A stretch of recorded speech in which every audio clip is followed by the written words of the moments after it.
I've been reading a couple of nature journals recently, which I'll put on the screen now, and they've inspired me to start trying it out for myself. It's also part of my attempt to spend less time on my phone and instead spending more time actually doing my hobbies.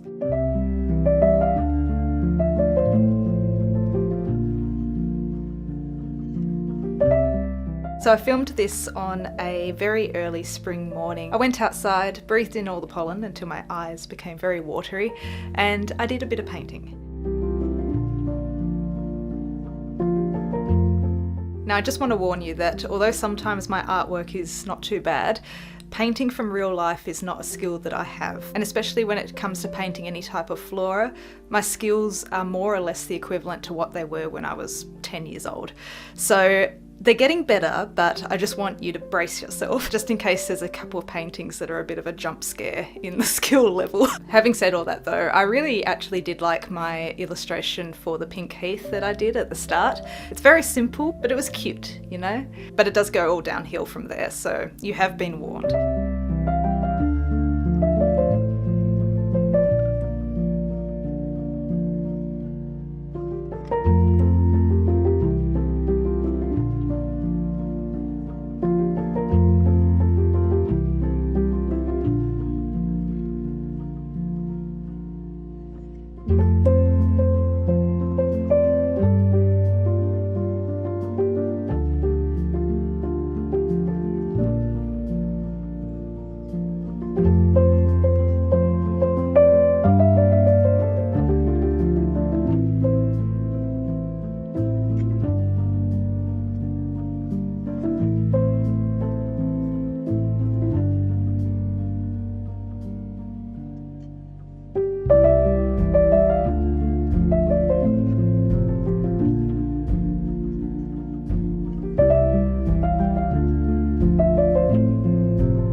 Although the main thing I've learned from this little expedition is to bring a chair or a stool with me because the ground was quite wet, and having to crouch down for that amount of time, my knees were wrecked by the end of it. They felt like they needed to be pulled apart and put back together again.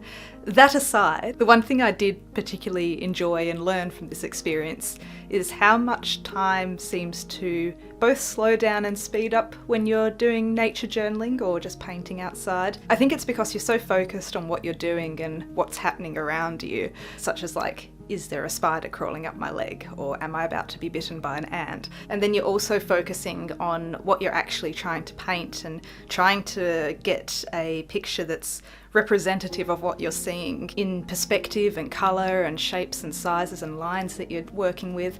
It's a very full-on activity, and I really enjoyed that part of it. I found, especially with using watercolour, it did take a bit of time to set up everything that I needed before I started painting, and then once I'd finished that painting I had to pack up again and then find a new flower, leaf, whatever, and set up again. And that was a little bit mentally strenuous because there was a bit of energy that needed to be expended before I actually could start spending it on painting. So I think in future, as well as carrying watercolours with me, what I will do is take some coloured pencils as well. So if I'm not feeling the energy of setting up a watercolour palette, I can just grab a coloured pencil and add colour that way. I feel like that may be an easier way and a better way to go about it. But aside from that, it was a great experience, and I think especially now when the seasons are changing so drastically from winter to summer, and even if you're in the Northern Hemisphere and you're going summer to winter, this time of year is a very big change, and it's quite nice to be able to record that and notice what's actually happening around you. So